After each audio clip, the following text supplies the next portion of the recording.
கிருஷ்ணகிரி மாவட்டம் தேன்கனிக்கோட்டையில் உள்புறத்தில் சிவப்பு நிறமாக இருக்க ரசாயன ஊசி செலுத்தி விற்பனைக்காக வைக்கப்பட்டிருந்த சுமார் 6 டன் அளவுள்ள தர்பூசணி பழங்களை உணவு பாதுகாப்புத் துறையினர் பறிமுதல் செய்தனர். கூடுதல் விவரங்களோடு இணைகிறார் எமது செய்தியாளர் பாலாஜி. வணக்கம் பாலாஜி, உங்களிடம் இருக்கும் தகவல்களை சொல்லுங்கள்.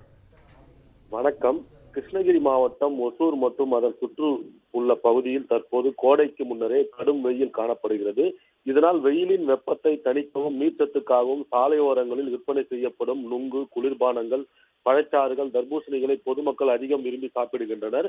இதில் குறிப்பாக ஒசூர் மற்றும் தேன்கனிக்கோட்டை பகுதிகளில் சாலையோரங்களில் எங்கு பார்த்தாலும் தர்பூசணி பழங்கள் விற்பனை அதிகரித்துள்ளது. வெளியூர் மற்றும் உள்ளூரை சேர்ந்த சிறு வியாபாரிகள் வெளியூர்களிலிருந்து தர்பூசணி பழங்களை வாங்கி வந்து விற்பனை செய்ய தொடங்கியுள்ளனர். இந்த பழங்களை குழந்தைகள் முதல் பெரியவர்கள் வரை விரும்பி சாப்பிடுகின்றனர்.